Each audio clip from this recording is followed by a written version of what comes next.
तो आज हम करने वाले समास। समास का मतलब क्या होता है?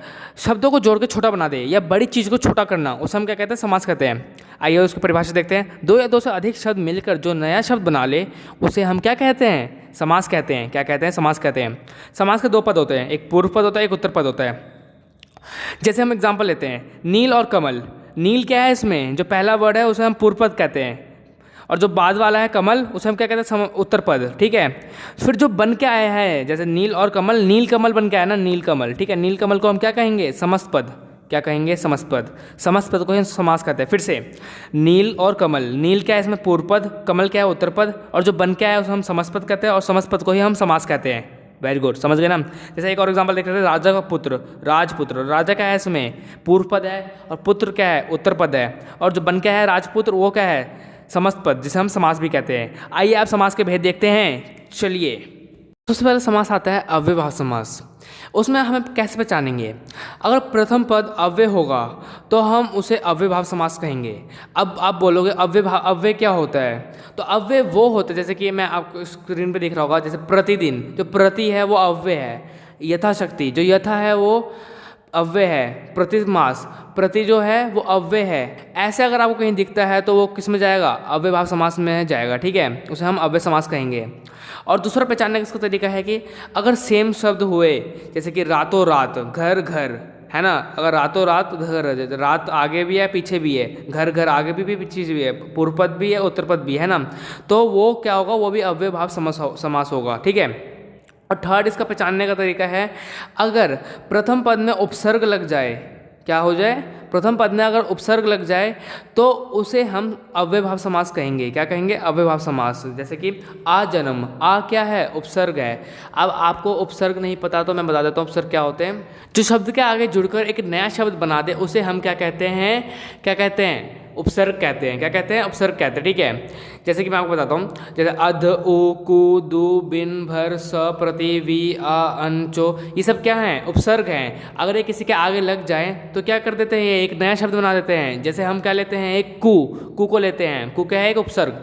तो जैसे कुरंग हो गया, कुयोग हो गया। जैसे कि हम एक शब्द लेते हैं प्रति, प्रतिकार, प्रतिशोध, प्रतिफल, प्रतिरोध, ये सब हो गया ना। तो इसके आगे क्या लग गया? एक नया शब्द बना देना आगे लगकर। अब हम बात करते हैं दूसरे समास की, जो है तत्पुरुष समास। कौन समास? तत्पुरुष समास। कौन समास? तत्पुरुष समास। कमेंट भर जाना चाहिए तत्पुरुष समास, अव्यय समास, जो भी मैं बता रहा हूँ सबसे से। ठीक है।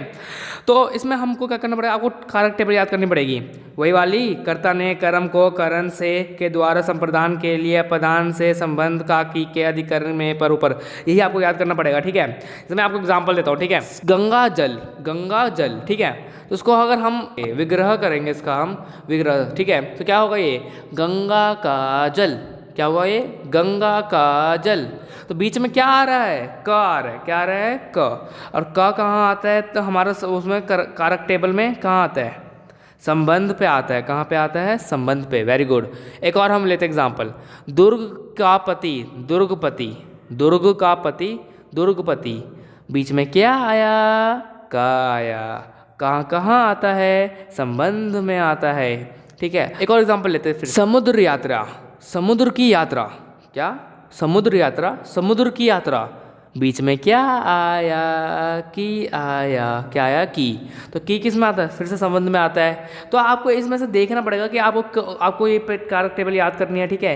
तो जो भी अगर बीच में आपको जो भी सूटेबल लगे वो लगाओगे आप, और अगर आपको मतलब पहले से दिया गया हो विग्रह करके और आपको पहचानना हो कि कौन सा समास है, कौन सा समास है, आपसे स्पेशली भी पूछ सकते हैं कि यह कर्म तत्पुरुष समास है। जैसे मैंने आपको अभी बोला कि आपको कारक टेबल याद करनी है ना, तो अभी हम क्या पढ़ रहे हैं? तत्पुरुष समास पढ़ रहे हैं, समास पढ़ रहे हैं। ठीक है। तो जैसे कि मैंने बोला कारक टेबल याद करनी है, आपने कारक टेबल याद कर लिया। जैसे कर्म के आगे ना बस आपको पता क्या लगाना है? तत्पुरुष, कर्म तत्पुरुष समास, बस इतना लगाना, बाकी सब सेम है। कर्म तत्पुरुष समास, करण तत्पुरुष समास, संप्रदान तत्पुरुष समास, बस आगे आगे तत्पुरुष समास लगा देना। ठीक है। क्योंकि आपको अगर विग्रह करके दिया गया होगा पहले से और आपसे पूछा होगा कौन समास है स्पेशल टाइप में, जैसे कर्म तत्पुरुष समास है, करण तत्पुरुष समास है, संप्रदान तत्पुरुष समास है, तो आपको पता चल जाएगा। क्योंकि कैसे पता चलेगा? क्योंकि कर्म को करण से के द्वारा संप्रदान के लिए, अगर को आया बीच में, से के द्वारा आया, के लिए आया, तो आपको पता चल जाएगा कौन सा समास है ये। ठीक है। तो अब हम बात करने वाले कर्मधारय समास की। किसकी बात करने वाले? कर्मधारय समास की। ठीक है। तो कर्मधारय समास में व्यक्ति, वस्तु आदि की विशेषता का बोध होता है। किसका बोध होता है? किसका पता चलता है? वस्तु, व्यक्ति का। किसी चीज़ का विशेषता पता चलता है तो हम उसे क्या कहते हैं, कर्मधारय समास। चलो पढ़ते हैं, इसका एग्जाम्पल देख लेते हैं एक बार क्या 2 बार देखेंगे। तो चरण कमल, पहला एग्जाम्पल आता है चरण कमल। कमल के समान चरण, क्या विशेषता बता रहा है, चरण किससे समान है, कमल के समान। क्या बता रहा है, ये विशेषता बता रहा है ना, हाँ या ना, कमेंट बढ़ जाना चाहिए हाँ या ना से। चलो ठीक है। चंद्रमुख, चंद्र जैसा मुख, मुख किसकी तरह है, चंद्र जैसा। क्या बता रहा है, ये विशेषता बता रहा है ना। महात्मा, अब इसका तुम खुद कमेंट करके बताओगे मेरे को। तो अब हम अगले समास से चलते हैं जो है द्विगु समास। कौन सा समास, द्विगु समास। तो द्विगु समास में क्या होता है, जो पहला पूर्व पद होता है, पहला पद वो कौन सा होता है, संख्यावाचक, गिनती वाला संख्यावाचक। जैसे 1 2 3 होता है ना हमारे इंग्लिश में, लेकिन हिंदी में क्या होता है 1 2 3 4 5 6 7 8, ठीक है, ऐसा होता है ये। कभी कभी ना क्या होता है उत्तर पद, मतलब पीछे वाला जो होता है, पीछे वाला शब्द, पीछे वाला पद, वो क्या होता है संख्या, कभी कभी वो भी संख्यावाचक होता है। जैसे 1 2 3 मैंने अभी बताया था आपको, ठीक है। तो जैसे चलो आप एग्जाम्पल लेते हैं। 2 पहर, 2 पहरों का समूह, 2 पहरों का समूह। 2 आया ना आगे, क्या आया 2, क्या आया 2, तो 2 क्या 2 आगे आ गया, तो किस में जाएगा ये, द्विगु समास में। किस में जाएगा ये, द्विगु समास में। अगर आपसे कोई पूछ ले पंचतंत्र, 5 तंत्रों का समूह, तो आप ये किस में भेजोगे, आप द्विगु समास में। किस में भेजोगे, द्विगु समास में, ठीक है। अब हम बढ़ते हैं अगले समास पे जो है द्वंद्व समास। द्वंद्व समास क्या होता है, इसमें हम कैसे पहचानेंगे उसे, दोनों ना एक दूसरे के विलोम होते हैं। क्या होते हैं, विलोम होते हैं ज़्यादातर, ठीक है।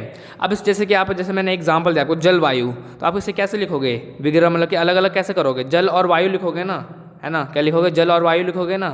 तो विग्रह करने में अगर आपको कभी और, अथवा, या, एवं, अगर जब आपको ऐसे अलग अलग कर रहे हो तो इनमें से और, अथवा, या, एवं में से कुछ आ रहा है बीच में, तो आप समझ जाना क्या है ये, द्वंद्व समास। कौन सा समास, द्वंद्व समास। फिर से बोलो, कौन सा समास, द्वंद्व समास। अपना या पराया होगा ना, बीच में क्या आया, या आया, तो किस में जाएगा ये, द्वंद्व समास। इसका एक और मस्त है कि पहचानने का तरीका, जैसे कि मैंने आपको बताता हूँ, नर और नारी लिखा है मैंने, और बीच में आपको देख रहे हो, आपको एक साइन दिख रहा हुआ, और बीच में अगर साइन दिखता है ना, तो समझ जाना ये कौन समास है, द्वंद्व समास। कौन समास, द्वंद्व समास। तो बढ़ते हैं लास्ट अपने बहुवरी समास पे। कौन सा समास, बहुवरी समास।